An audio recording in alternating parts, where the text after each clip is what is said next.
Well, guys, I don't know if I'm not going to feel comfortable sitting next to you in this little chair. That's why you're going to sit in it. It's going to be. We're going to be like in a little kid's chair. It's going to be a reverse role for once.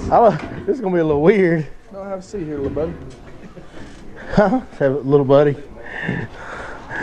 Seat, Billy. Hey, look, we're the same height. Y'all know my little buddy Billy. Silly Billy. That's me. Why are you sitting so close, dude? Trying to make sure we're all in the camera. I touch my hang down. That's good. Yeah. Well, what's going on, guys? Welcome back to our Friday night free seminars. We sure appreciate y'all joining us. Apparently, Bass Champs is in town or something because it's like super packed, man. There's a lot of people here. It's the old mega bass. How many people? Raise your hand if you're fishing the mega bass.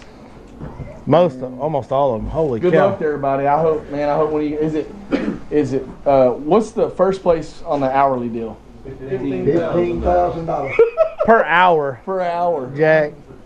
and 1,000 for second place. 1,000 for second place. Basically, if you guys win an hour tomorrow, you'll make a year's guide's profit salary. Yeah. That's pretty much what that equals. So if you want to know what it's like to be, fish every day and make a living, you'll find out if you win an hour tomorrow. Well, I wouldn't call it a living. I'm surviving.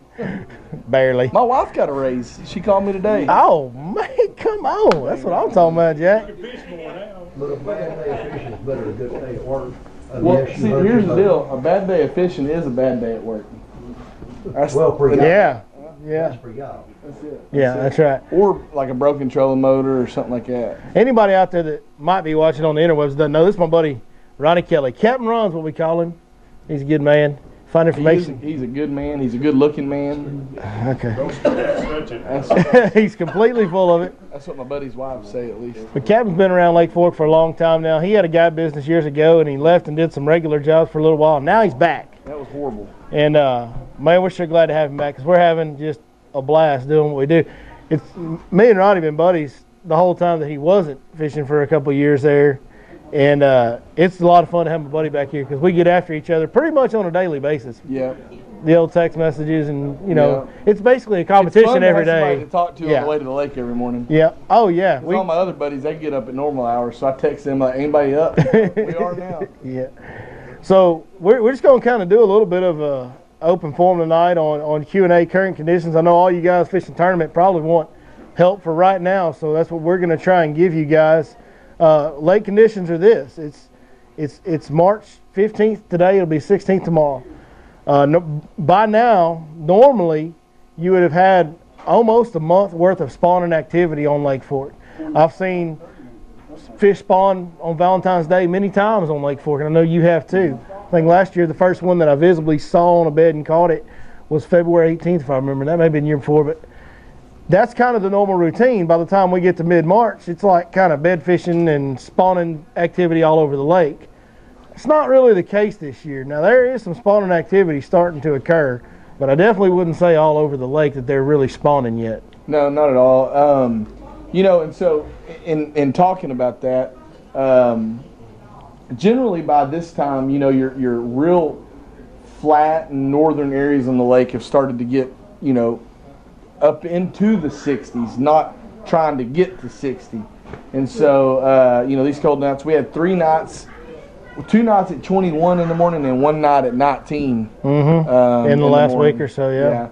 And so, and then 2.5 inches of rain. So it kind of, threw a little pause and a rewind on some things. So we're behind, I would say. Is the rain Waikiki Creek, Running Creek, that area up there somebody? Those areas are always, so what do you ask for if you couldn't hear on camera, is the rain the reason that some of the more extreme northern creeks are dirty water? The water's dirty in there. Those creeks are kind of always dirty this time of year, and in February they're dirty, and in March they're dirty. April comes around, the water starts heating up, and the grass starts growing and filtering more of that stuff, and it starts to clear up. And more by the time you get to May, all the water up there is real clear and clean. That's kind of normal. The watercolor is. The deal is, though, normally, like Ronnie said, up in those type of areas, the water's like 65 right now, or higher sometimes. Right now, it's, trying to get to 60, just like Ronnie said. It's 58, 59. You can find 60 up there today. You can find 60 in some areas all over the lake today, but it's just real isolated areas. So that's what I mean when I say it's not like you just pull into any pocket, there's going to be some fish spawning there.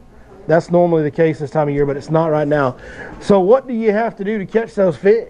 You got dirty cold water. I would say the number one thing that you kind of need to do, slow down. Like when I say slow down, I don't necessarily mean like soak your bait.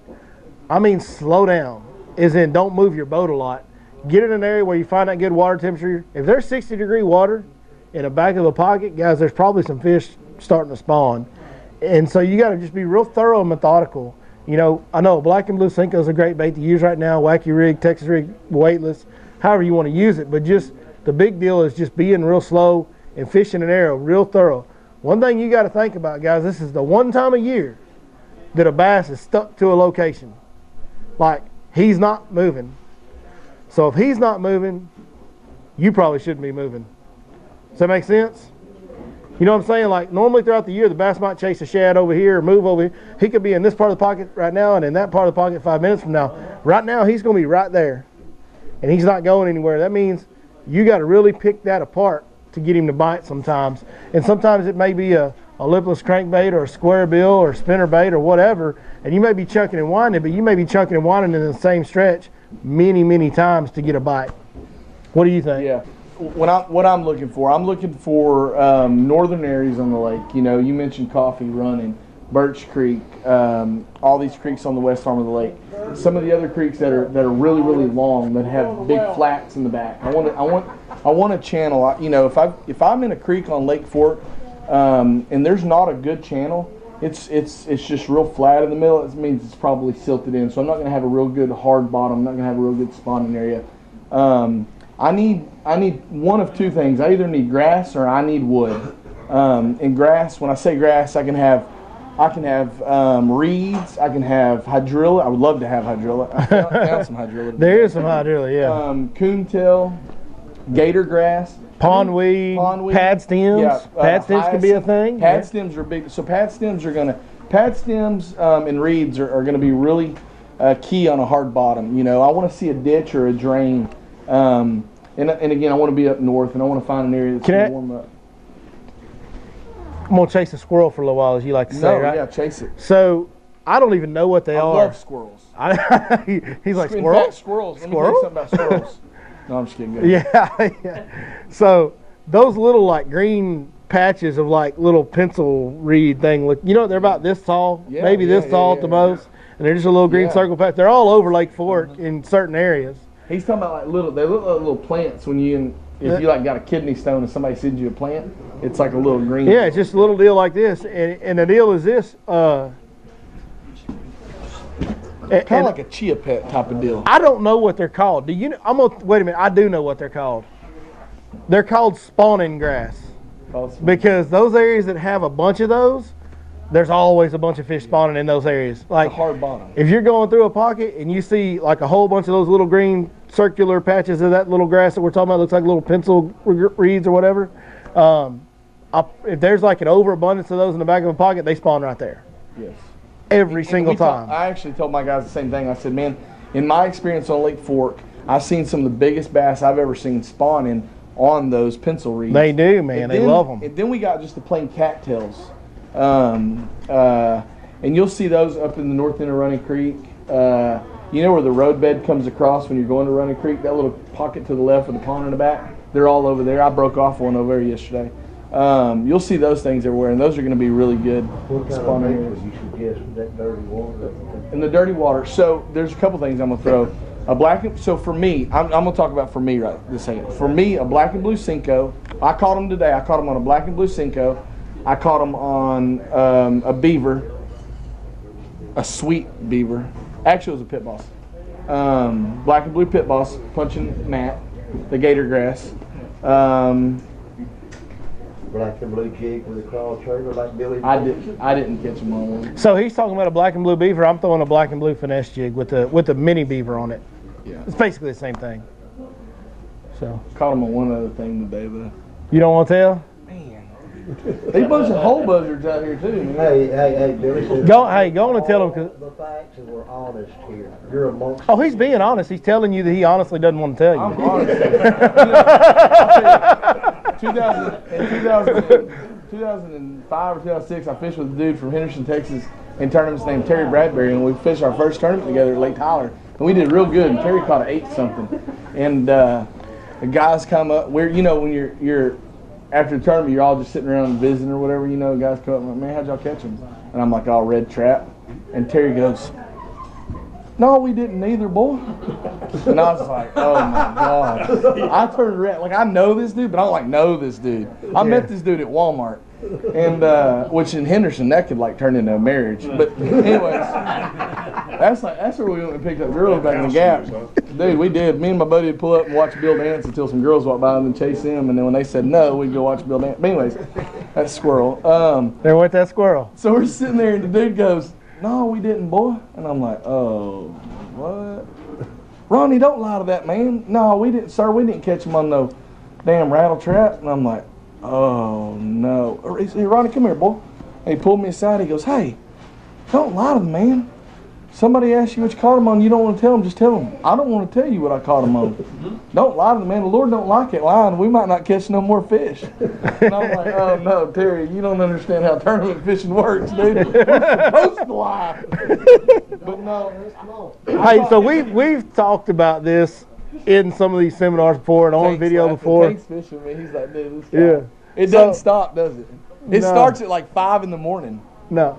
Oh, no, I know. I'm aware. That dude stayed at my house before. I've seen it. Are you gonna say or no? Because it's on a buzzbait today. It was the first bite he got on the buzzbait. He got his first bite on that buzzbait deal, and we were both been talking about it like, hey, it's got to be happening. It's got to be happening, because it does happen every year when the spawn first starts, and them fish get real shallow because the water's usually dirtier when the spawn first starts than later on, and when it's dirtier and they start spawning, they get super shallow. When they're that shallow. They can't stand that buzzbait over their head, and the bigger fish, the biggest fish in that area will bite that buzzbait. So this dude the other day, I was fishing this area, and these dudes were like, Ronnie, man, this area's got a little bit too much moss for us. And I'm like, a little bit too much moss. Too much moss. Talking about grass, right? Yeah, they're talking about grass. So we left. It got in my head, and I called Billy that night, venting. I was mad. I'm like, dude, I'm telling you. These fish are up there. These guys got in my head. I made 10 casts, and I should have stayed. I should have thrown my buzzbait. I should have thrown my frog.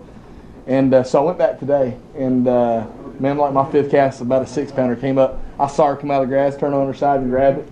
And, dude, I couldn't shut up. I was so excited. And then we caught a couple more on buzzbait, and then the rest on black and blue Cinco. So that's what I caught my fish on today.